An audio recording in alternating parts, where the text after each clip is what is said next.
Film ini berawal dengan sekelompok nelayan yang berada di dalam cuaca badai di tengah laut, diserang oleh ikan monster raksasa. Ini adalah wilayah Kyu, di sebuah desa yang terletak di dekat laut. Dan selama 3 bulan ini hujan tidak pernah berhenti turun. Gadis cantik ini bernama Ahli, gadis yatim piatu yang hanya tinggal berdua dengan adiknya.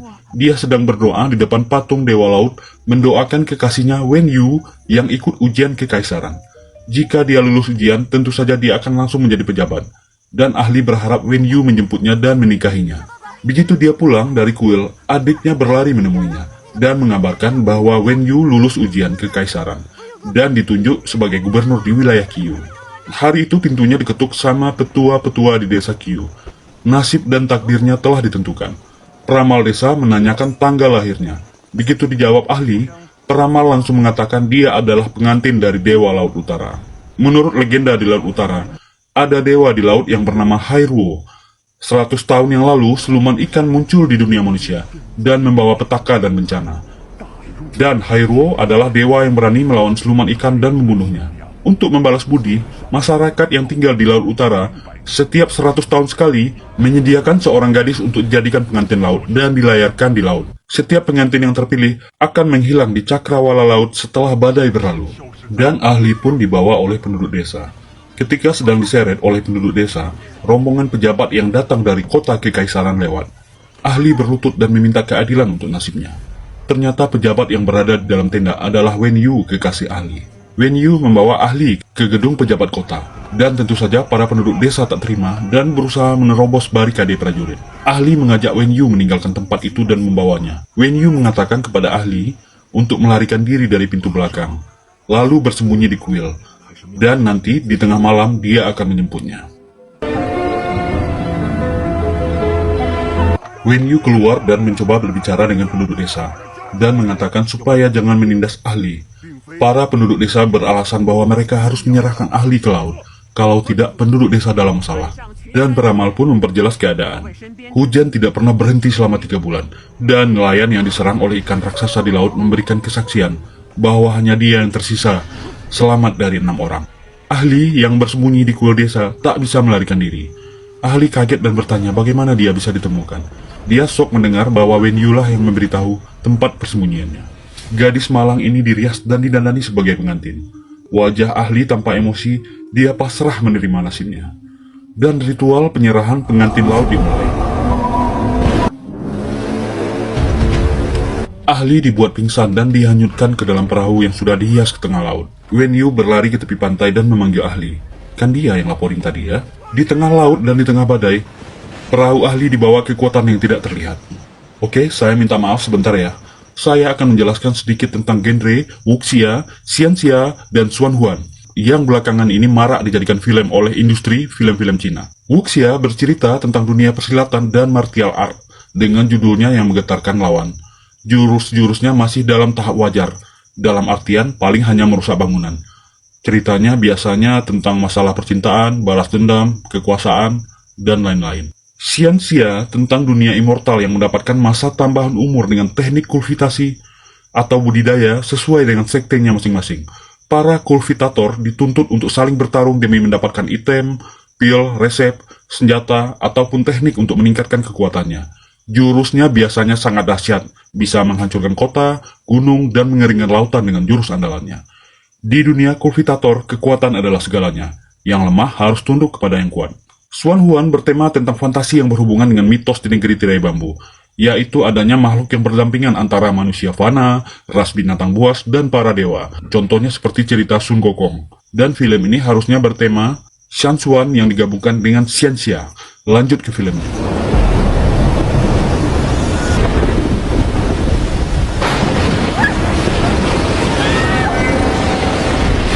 Dan Ahli pun terdampar di Pulau Dewa Hairuo. Lalu beberapa pelayan diutus untuk menjemputnya. Gadis ini bernama Hai Furong, kepala pelayan di pulau ini. Ahli yang kebingungan merasa tak berdaya lalu mengikuti gadis-gadis ini. Dia dibawa menuju istana Dewa Hairuo. CGI-nya lumayan lah ya, kalau dibandingkan dengan sinetron di TV lokal. Furong yang membawa Ahli ke kamarnya dan meninggalkan di sana. Walau Ahli berusaha menjelaskan bahwa dia bukan pengantin dewa, gadis-gadis ini tidak peduli dan tetap mengurungnya di tempat itu. Ini adalah Hairuo, dewa laut yang bisa mengubah bentuknya menjadi ikan besar, yang kebelet kawin dengan Ahli.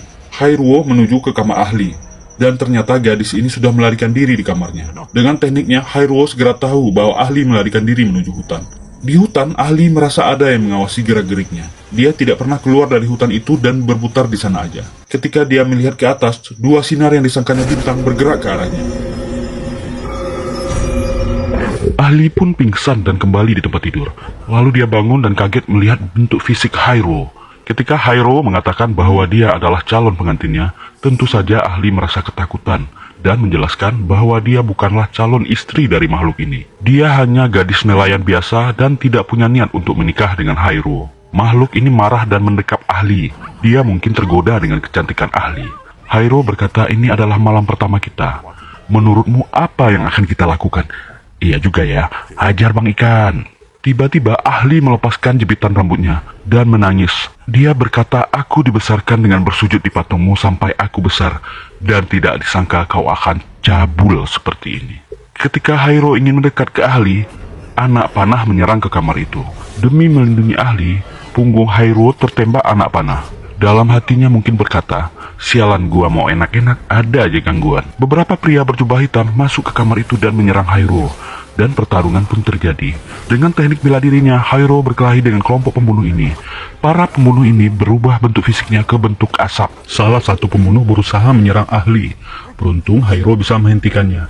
Para pembunuh ini berhasil melarikan diri. Fei Rong bergegas masuk setelah mendengar perkelahian. Fei Rong menjelaskan para pembunuh berasal dari klan api. Apa yang sebenarnya terjadi? Lanjut. Ahli yang kasihan melihat panah yang berada di punggung Hairuo membantu dan mengeluarkan anak panah beracun ini. Setelah anak panah dikeluarkan, Hairuo yang merasa lemah kembali menyerang Ahli di tempat tidur. Karena kondisinya yang lemah setelah diserang oleh panah beracun, dia tertidur di samping Ahli. Ya, gagal deh malam pertama. Wen Yu yang ditinggalkan Ahli sekarang merasa frustasi dan mabuk amer setiap hari. Ini adalah Yun Long, seorang pendekar yang juga pengawal pribadi Gubernur Wen Yu. Dia menasihati Wen Yu yang kerjanya sekarang mabuk-mabukan. Wen Yu yang frustasi mengatakan dia sangat menyesal memberikan Ahli ke penduduk desa dan mengorbankannya ke laut. Dan jika dia diberikan kesempatan, dia akan rela mengorbankan apapun asal bisa bertemu kembali dengan Ahli. Yun Long yang berlatih kultivasi mengatakan bahwa mungkin saja Ahli masih hidup. Kalau kau mau, kita akan ke laut dan berusaha masuk ke dalam pulau misterius Dewa Hairuo. Ahli sekarang berada di tepi pantai memainkan alat musik untuk mengusir kesedihannya. Dia menyelamatkan seekor ikan mas yang terluka dari laut. Dia menamai ikan itu Dayu. Dia memelihara dan berbicara dengan ikan kecil itu untuk mengusir kesedihannya.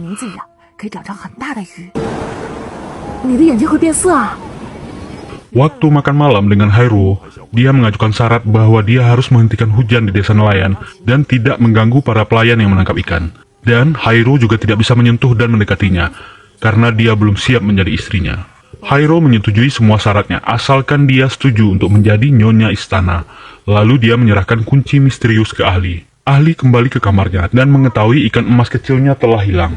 Dia mencari ke seluruh pelosok pulau. Akhirnya setelah menempuh perjalanan panjang, Yen Wu dan Yun Long, mereka menuju pulau dengan peta dan kompas ajaib yang dibuat oleh guru Yun Long. Ahli sering bermimpi buruk tentang gadis-gadis yang menjadi pengantin laut sebelumnya.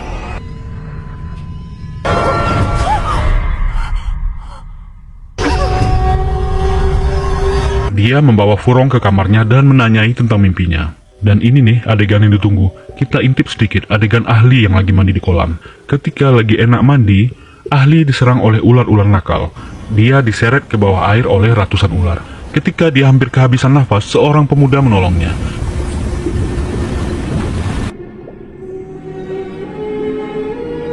Dia melakukan nafas buatan mulut ke mulut.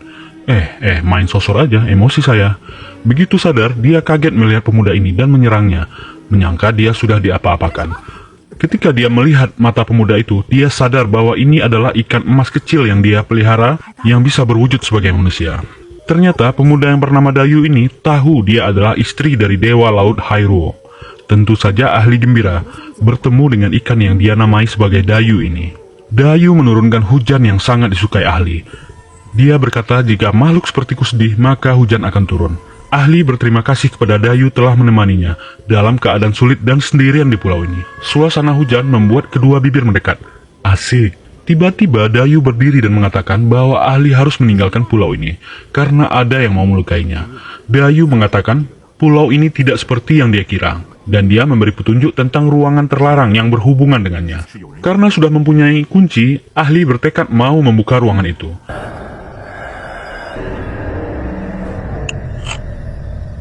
Ketika dia masuk, dia menemukan gadis-gadis yang sebelumnya yang dikirim ke pulau ini membeku di dalam kotak kaca. Ternyata Hyrule sudah berada dalam ruangan itu. Dia menyerang ahli. Ahli keluar dari ruangan itu dan dikejar oleh Hyrule. Sampai di tepi pantai, Hyrule berhasil menangkapnya dan berusaha membunuhnya dengan mencekik lehernya.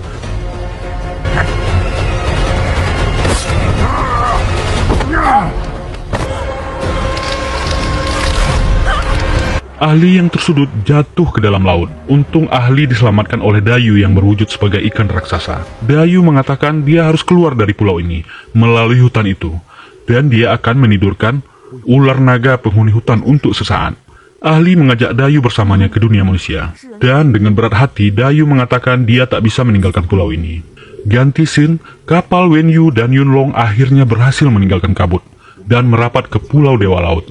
Ternyata begitu melihat ke tepi pantai, dia melihat perahu dan ada ahli di atasnya. Wenyu tak menduga akan menemukan ahli di sana. Ahli naik ke perahu Wenyu. Tentu saja Wenyu sangat gembira bisa berjumpa lagi dengan ahli. Wenyu meminta maaf kepada ahli.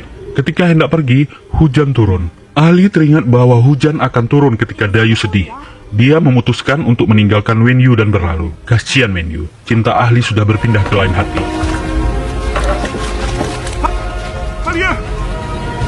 Ahli menangis dan berlari ke seluruh pulau mencari Dayu. Sayang sekali dia tak bisa menemukan Dayu. Dayu akhirnya menemukan ahli. Pandang memandang dan sebuah kecupan mendarat. Setelah pertempuran singkat dan mantap-mantap antara Dayu dan ahli, mereka saling tiduran dan memandang di atas rumput. Yang ngincar ahli Hyrule, yang ketiban untung malah si Dayu. Wenyu dan Yunlong beserta prajurit berhasil mendarat di pulau. Ketika melewati hutan, ular naga itu menyerang mereka dan membunuh para prajurit.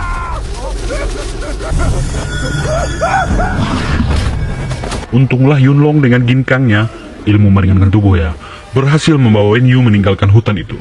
Feirong diserang dan dihukum oleh seorang pria dan wanita. Kita belum tahu siapa. Ternyata mungkin dia mata-mata klan yang khusus mengawasi ahli. Apakah tujuannya? Kembali ke pulau dan menanyakan ke Hyrule kenapa dia membunuh para gadis dan juga mau membunuhnya. Hyrule tidak menjawab, malah mengurung ahli di kamarnya. Hari itu, para pelayan melaporkan ke Hyrule bahwa ahli hamil dan memberi selamat kepadanya. Tentu saja Hyrule terkejut. Ini cewek belum gua apa-apain kok bisa hamil. Siapa nih yang kurang ajar nikung gua? Nanam saham duluan. Mungkin itu yang ada di pikiran Hyrule. Hyrule dengan marah meninggalkan ruangan itu. Ahli memohon kepada Furong supaya dia bisa meninggalkan tempat itu. Furong dengan misi rahasianya untuk membunuh ahli tentu saja menyanggupi.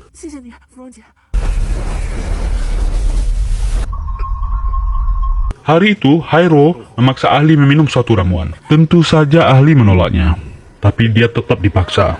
Dan ahli berhasil menusuk Hyrule dengan jepitan rambut, dan berhasil melarikan diri dari ruangan itu. Ahli dikejar oleh para pelayan, dia melarikan diri ke hutan, dan Furong menemukannya, lalu membawanya keluar dari hutan itu.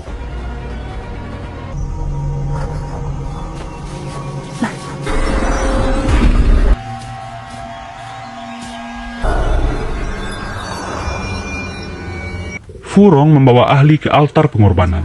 Di sana sudah menunggu seorang wanita dan sekelompok pasukan. Ternyata wanita ini adalah penguasa pulau yang juga menjadi ibu dari Hyrule. Tanpa menunggu lama, Furong mengeluarkan esensi Ki-nya. Ki adalah sebentuk esensi tenaga yang digunakan oleh para kultivator. Mungkin di film berikut yang lebih fokus ke bela diri akan saya jelaskan lebih lanjut. Ahli tertahan di udara. Dia masih bingung kenapa Furong melakukan ini kepadanya. Para penjaga berbaju besi ini menyusun formasi dan menahan ahli di udara. Para penjaga ini menyusun simbol-simbol magic. Ini biasa digunakan dalam novel Xianxuan, biasanya untuk skill tertentu. Oke lanjut, ternyata cerita yang sebenarnya, klan Kun adalah ras ikan siluman, dan pangeran penerusnya adalah Hyrule yang berwujud asli ikan monster yang sangat besar. Sayang, untuk meneruskan keturunannya, dia harus meminjam badan manusia fana untuk mengandung anak mereka. Jadi sebenarnya ikan siluman yang menyerang manusia adalah ulah dari klan Kun, dan mereka juga yang menyelamatkannya. Agar manusia berhutang, mereka selalu meminta wanita manusia untuk menjadi mempelai dalam periode tertentu. Dan sayangnya tidak semua tubuh manusia yang bisa mengandung anak dari ikan monster ini. Dan badan ahli kebetulan cocok mengandung anak ini. Periode hamilnya hanya 49 hari. Dan setelah anak dikeluarkan, biasanya ibunya meninggal dan menjadi abu. Sementara Hyro yang sudah mengetahui ahli diculik berusaha mengejar. Dan terjadilah pertarungan antara Hyro dengan ular naga yang menjaga hutan. Ya, efeknya setidaknya lebih baiklah dari CGI sinetron di siaran TV di rumah saya. Ganti scene, tiba-tiba ahli membantah anak ini bukanlah anak Hyro. Tentu saja ratu tidak mempercayainya. Para penjaga menambahkan simbol untuk mengeluarkan anak ini dari perut ahli. Dan akhirnya anak yang berwujud ikan kecil dikeluarkan dari perut ahli. Tapi kenapa tidak hancur badannya? Ratu mengatakan ahli telah berbohong karena ini jelas anaknya Hyro. Ratu menyerang ahli dengan pedang terbang untuk membunuhnya. Tiba-tiba Hyro hadir di sana untuk menyelamatkan ahli dari bahaya. Tanpa diduga, setelah itu Hyro malah menyerang ikan kecil ini. Ahli dengan refleks seorang ibu menangkap ikan itu dengan tangannya. Ahli berkata jika dia membunuh anak itu, Hyro harus membunuhnya dulu. Ternyata plot twistnya adalah Hyro dan Dayu adalah orang yang sama. Ternyata dia tidak bisa mempertahankan wujud manusianya dalam waktu yang lama, dan dia takut ahli akan kecewa jika tahu. Selama ini, Hyro sengaja mengurung ahli untuk melindunginya dari ratu, dan dia sengaja memberikan kunci ke ahli supaya dia takut dan meninggalkan pulau. Ratu menjelaskan, banyak pengantin laut yang datang, tak disangka Hyro jatuh cinta kepada ahli. Ahli bertanya, kenapa dia tega mau membunuh anaknya. Rupanya tujuan Hyro hanya ingin menghancurkan penghalang biru supaya anaknya tidak dalam bahaya. Ratu mengambil anak itu dan mengatakan tugas Hyro sudah selesai. Kenapa badan ahli tidak hancur? Ternyata minuman yang dipaksa adalah esensi sejati dari spiritual Hyro. Jadi ketika ahli meminumnya, dia bukan lagi manusia fana. Setelah Hyro memberikan setengah esensinya, dia kembali ke wujud manusia. Dia berkata kepada ahli, walaupun dia hidup selama 600 tahun, akhirnya dia merasakan arti hidup setelah bertemu ahli. Para penjaga dan ratu marah karena pangeran Hyro mencintai wanita fana. Tiba-tiba Furong menyerang ahli. Kenapa dia sangat marah? Rupanya Furong adalah istri sah dari Hyro. Dan rupanya yang menyerang ahli dan membuatnya jatuh ke jurang adalah Furong yang menyamar sebagai Hyro. Tanpa sengaja ahli sudah menjadi pelakor. Dia berkata bagaimana rasanya melihat pria yang kau cintai menikahi gadis yang berbeda-beda selama 600 tahun. Dan Furong kembali menyerang ahli. Dia harus membunuhnya hari ini. Dan ratu tentu saja marah. Hyro menyerang Furong. Dia memerintahkan para prajurit untuk menangkap Hyro. Pertempuran tidak bisa dielakkan. Pisau dan senjata berterbangan. Wen Yu yang tak sengaja ke tempat itu mendekati ahli dan mengajaknya pergi. Tiba-tiba Furong menyerang ahli dengan pedangnya. Dan Wen Yu melindungi ahli dengan badannya. Dan dia tertusuk oleh pedang Furong.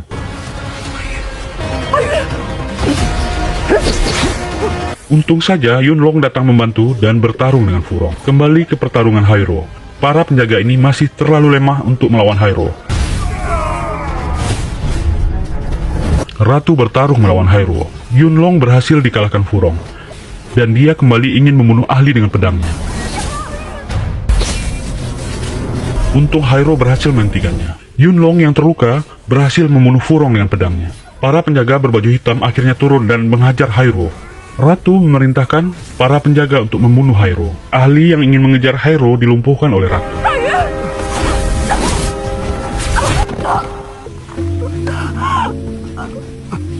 Ratu memaksa mengambil esensi yang diminum ahli. Jika ini berhasil, tentu saja ahli akan meninggal. Dalam keadaan terdesak, Dayu berhasil kembali ke wujud aslinya sebagai ikan monster dan menyerang Ratu dan penjaganya.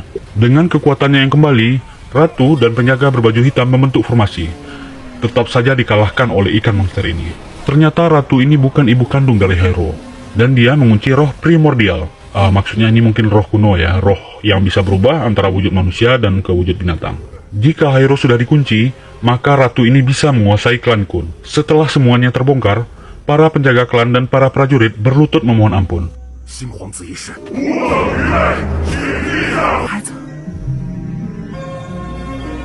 Sang Ratu akhirnya dihukum oleh klan Kun. Ahli pun memberi penghormatan di makam Wen Yu dan meninggal di pulau ini. Rupanya para pengantin yang selama ini dikurung belum mati. Hyro membawa Yunlong ke tempat ini. Mereka semua dibebaskan, dan salah satu pengantin wanita ini adalah pacar dari guru Yunlong. Dia ditugaskan mencarinya ke pulau ini. Akhirnya Yunlong dan para pengantin laut dikembalikan lagi ke dunia fana. Ahli dan Hairo mengantarnya, dan film pun berakhir. Semoga terhibur menonton video ini. Terima kasih sudah meluangkan waktu di channel ini. Kita jumpa lagi di film